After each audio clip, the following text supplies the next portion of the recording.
이 시간 우리에게 주시는 하나님의 말씀은 잠언 16장 1절에서부터 3절까지입니다. 제가 받들어 봉독합니다. 마음의 경영은 사람에게 있어도 말의 응답은 여호와께로부터 나오느니라. 사람의 행위가 자기 보기에는 모두 깨끗하여도 여호와는 심령을 감찰하시느니라. 너의 행사를 여호와께 맡기라. 그리하면 내가 경영하는 것이 이루어지리라. 아멘.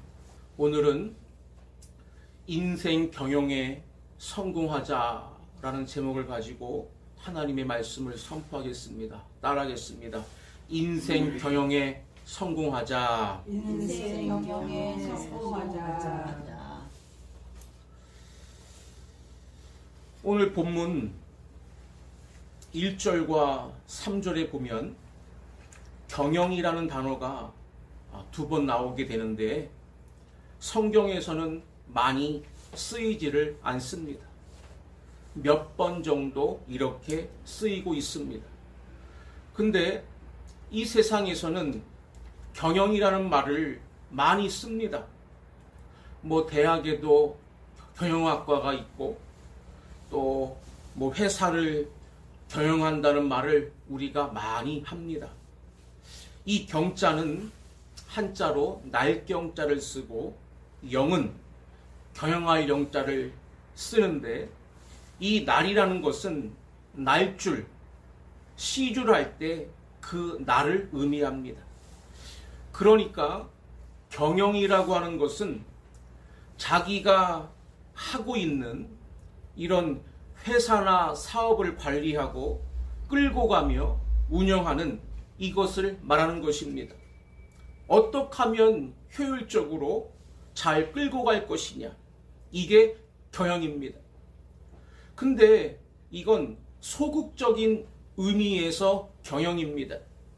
더 적극적인 의미는 꼭 회사나 사업만을 말하는 게 아닙니다. 어떤 그 계획에 대하여 그 기초를 닦고 그 계획을 이루어 나가기 위해서 진행해 나가는 모든 것을 보고 경영이라고 이렇게 말하는 것입니다. 그래서 성경에서는 이 경영이라는 단어를 히브리어로 마사바라고 이렇게 말했는데 이 마사바라고 하는 말은 생각이라는 뜻입니다. 생각, 계획. 이것을 경영이라고 이제 그렇게 말을 합니다. 하나님도 경영하신다고 표현을 했어요. 이사야 14장 24절에 보면 만군의 여호와께서 맹세하여 이르시되 내가 생각한 것이 반드시 되며 내가 경영한 것을 반드시 이루리라. 아멘. 하나님도 무엇인가를 생각하시고 뭔가를 계획하시고 그것을 반드시 이루어 가신다는 거예요. 그러니까 하나님의 창조계획, 구원계획, 이게 다 경영입니다. 영적 경영이라는 것입니다.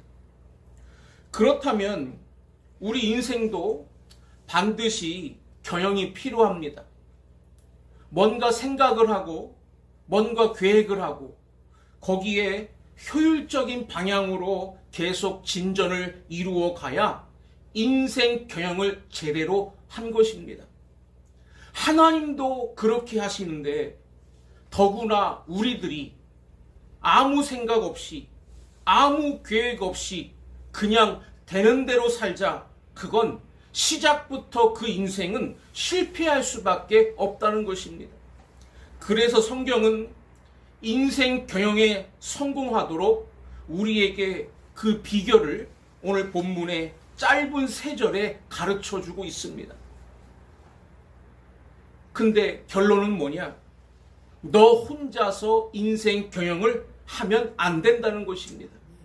하나님과 함께 인생 경영을 해 나가야 성공한다. 꼭 깨달으시기를 바랍니다. 왜냐하면 하나님이 우리의 창조주이십니다.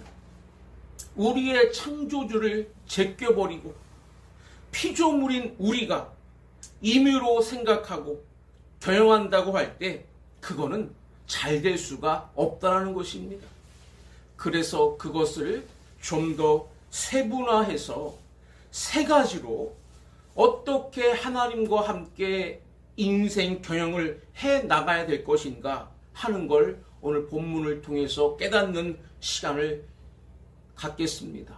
말씀을 귀담아 잘 들으시고 큰 은혜 받는 시간 되시기를 간절히 소원합니다. 세 가지로 말씀을 상고합니다.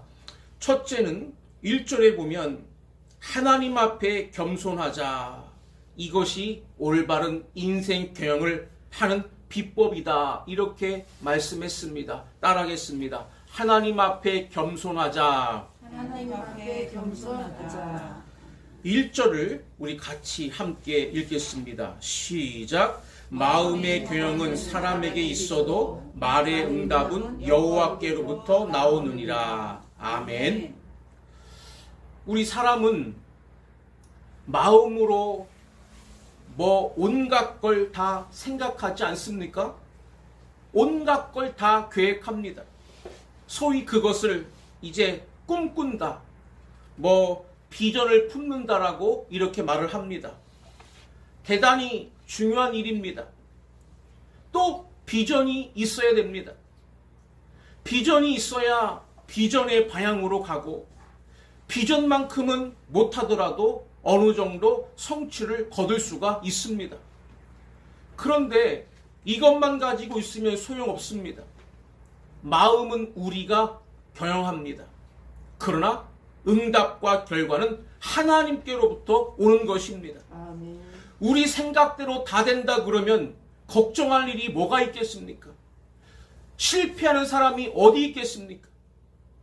자기 생각은 얼마나 멋있게 인생을 설계해 놓습니까? 그런데 그렇게 안 되는 일이 태반이다 그 말입니다. 그것은 바로 우리의 마음의 경영부터 하나님과 함께 해야 된다는 것입니다. 우리 혼자 세워놓고 그대로 되리라고 기대하는 것은 아무 소용이 없다는 것입니다.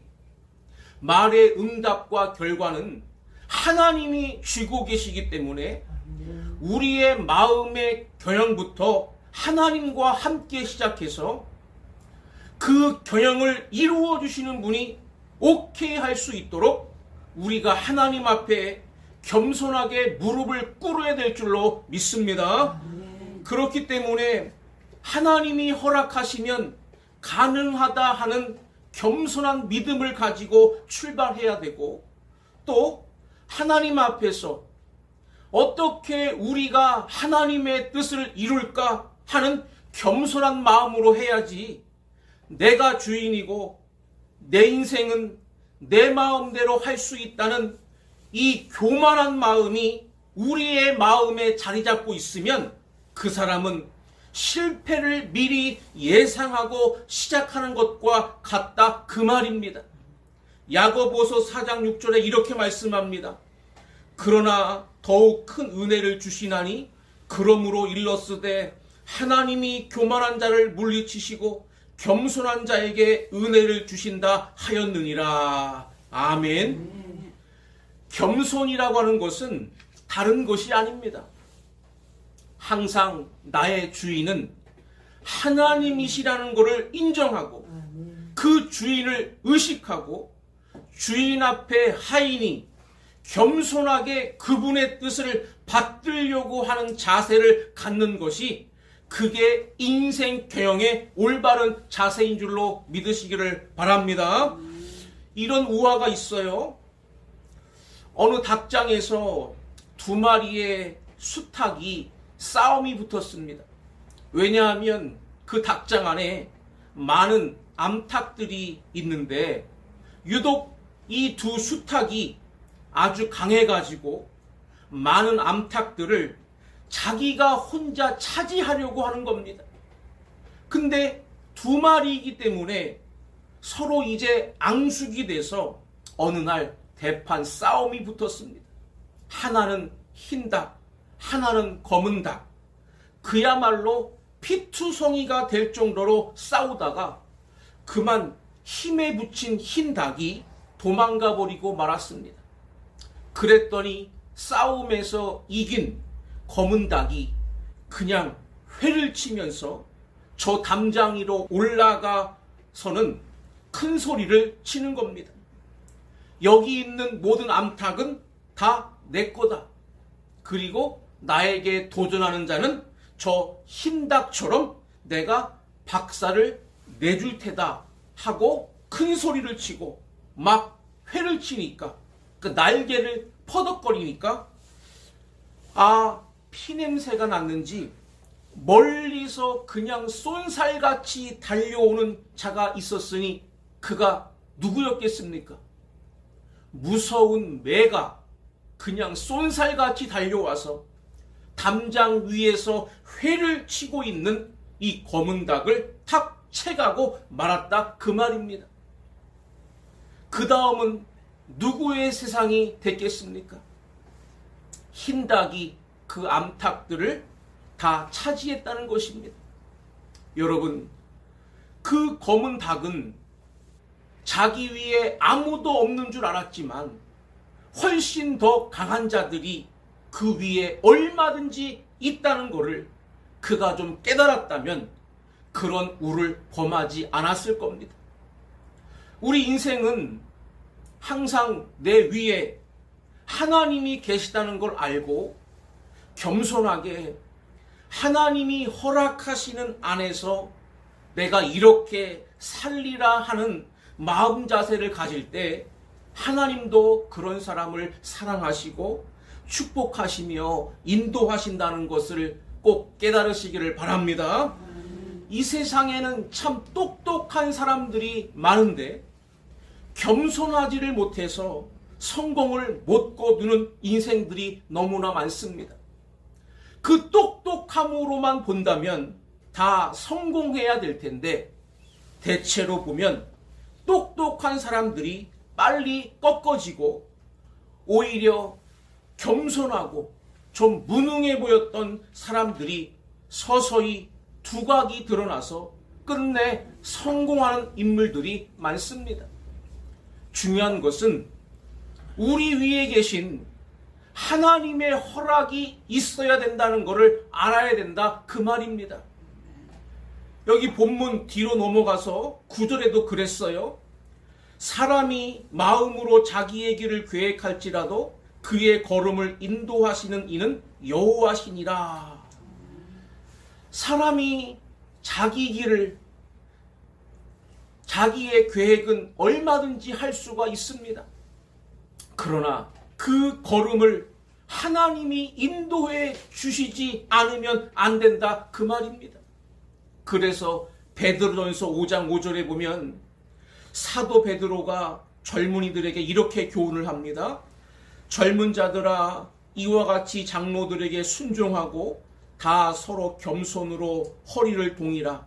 하나님은 교만한 자를 대적하시되 겸손한 자들에게는 은혜를 주시느니라. 아멘. 젊은 사람들은 패기가 있고 많은 의욕으로 계획을 세우는 장점이 있습니다. 그러나 그것만으로 되는 게 아니다. 우리 인생을 오래 사는 어른들 앞에서 겸손한 것이 오히려 더 지혜로운 것이다. 하나님은 바로 그러한 겸손한 자를 들어 쓰시고 그들에게 은혜를 주신다라고 이렇게 교훈하고 있습니다. 우리의 인생의 경영을 하나님 앞에서 세워나가시기를 바랍니다. 두 번째는 2절에 보면 하나님 앞에 정직하자 하는 걸 말씀하고 있어요. 따라하겠습니다. 하나님 앞에 정직하자. 하나님 앞에 정직하자. 2절을 우리 다 같이 함께 읽겠습니다. 시작. 사람의 행위가 자기 보기에는 모두 깨끗하여도 여호와는 심령을 감찰하시느니라. 아멘. 사람들이 또 하나 실수하기 쉬운 것이 다른 거는 경영을 잘 하는데 자아를 경영하는데 실패를 많이 합니다. 그래서 사람의 행위가 자기 보기에는 모두 깨끗하여도, 이 말씀 속에는 이런 의미가 있어요. 자기 자신에게는 너무나 빨리 타협을 합니다. 우리가 남을 향한 객관적인 판단력은 얼마나 뛰어나고 좋습니까? 아, 저 사람이 이런 걸 잘못하는구나. 저 사람의 저것이 약점이구나. 얼마나 우리들이 잘 알아요. 그런데 자기에게로는 돌리지를 못한다는 것입니다. 자신에 대해서는 다 좋게 보고, 자신이 한 일은 다 이유가 있고, 자신은 다 그럴만하기 때문에 그렇다고 생각합니다. 그러나 남을 향한 객관적인 예리한 판단력이 자기에게로 오는 사람이 성공하지, 자기는 모든 게 다 그냥 넘어가고 남에게만 정확한 잣대를 들이댄다면 그 사람은 결국 트릭을 쓸 수밖에 없다는 것입니다. 정당한 방법으로 하지를 않고 자기는 항상 비정상적인 방법도 다 허용을 하고, 그렇게 살다가는 결국은 그것이 들통이 나는 때가 온다, 그 말입니다. 사람들은 남을 얼마든지 속일 수 있다고 생각을 합니다. 그러나 사실은 속일 수가 없습니다. 사람 앞에도 트릭을 오래 쓰면 반드시 들통이 나는 것입니다. 그런데 더구나 중요한 것은, 하나님은 사람의 마음의 중심까지 다 통찰하고 계시다고 오늘 본문에 그렇게 말씀했어요. 그러니까 중요한 것은 사람의 눈을 피하면 된다는 것보다 더 중요한 건 하나님의 눈을 피할 수 없다는 것을 깨달아야 될 줄로 믿습니다. 여호와는 심령을 감찰하신다 그랬어요. 바로 이 말씀 앞에 자유로울 자가 어디 있습니까? 그렇기 때문에 신앙생활이라고 하는 것은 날마다 하나님 앞에 내 마음을 보여드리고, 하나님, 제가 이 부분이 잘못된 것을 깨달았습니다. 용서해 주십시오. 다시 돌이키겠습니다. 계속 이렇게 우리는 자아 통제를 통해서 자신을 만들어 가야 되는 것입니다. 자아 교형이 이루어져야 인생 교형이 성공을 거둘 줄로 믿습니다. 잠언 24장 12절에 내가 말하기를 나는 그것을 알지 못하였노라 할지라도 마음을 저울질 하시는 이가 어찌 통찰하지 못하시겠으며 내 영혼을 지키시는 이가 어찌 알지 못하시겠느냐. 그가 각 사람의 행위대로 보응하시리라. 아멘. 우리가 아무리 부인한다 할지라도 사람 앞에서는 부인이 통할 수가 있어도 하나님이 마음을 저울질하시는 그 통찰력 앞에는 우리가 핑계할 수가 없다는 것입니다. 그래서 우리의 행위대로 결국 하나님은 다 그대로 갚으시는 것이라는 것을 우리가 확실하게 깨달아야 될 줄로 믿습니다. 이처럼 정직하게 살고자 해야 제대로 끝에 성공을 거두는 것입니다. 사람들은 정직하지 않게 살려고 하는 이유가 뭐냐? 정직하면 너무 멀리 돌아간다고 생각하니까, 정직하면 손해본다고 생각하니까, 정직은 먼 길이 아니고 그게 지름길인 줄로 믿으시기를 바랍니다. 부정직한 것은 지름길로 가는 줄로 알고 가지만 그것은 먼 길도 아닌 영원히 잘못된 길로 가는 것이라는 걸 기억해야 된다, 그 말입니다. 잠언 2장 21절에 대저 정직한 자는 땅에 거하며 완전한 자는 땅에 남아 있으리라. 세상은 부정하게 살아야 땅에서 다 잘 되는 줄 아는데 성경은 반대로 말하고 있어요. 정직한 자가 땅에 남는 것이다.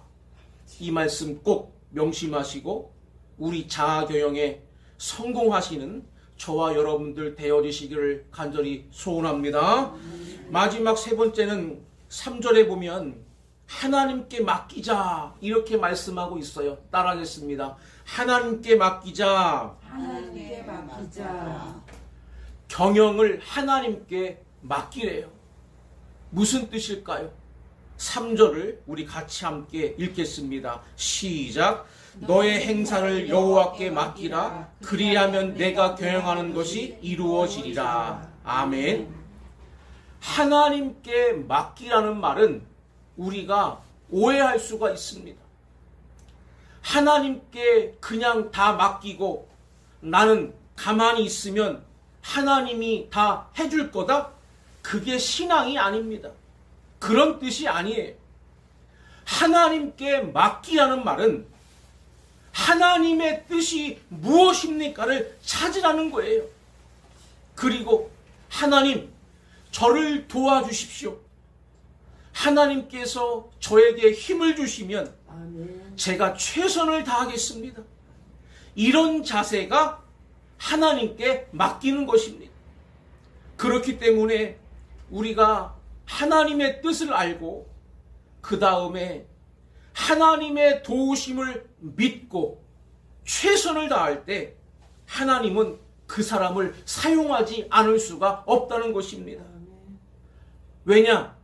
하나님의 뜻을 이루어 줄 사람인데 그 사람을 하나님이 내버려 두면 하나님이 영광 받으실 수가 없기 때문에 그 사람을 하나님은 반드시 책임져 주신다는 겁니다. 그래서 내가 경영하는 것이 이루어지리라. 하나님이 이루도록 너를 도우시고 이끌어 가실 것이다. 이렇게 말씀한 것입니다. 우리 인생 경영을 할 때 설계부터 하나님의 설계도를 가지고 시작해야 될 줄로 믿습니다. 시작부터 하나님의 능력을 힘입어서 그 능력으로 시작해야 될 줄로 믿습니다. 이게 바로 하나님께 맡기는 겁니다. 내 설계도, 내 능력만 가지고는 안 된다 그 말입니다.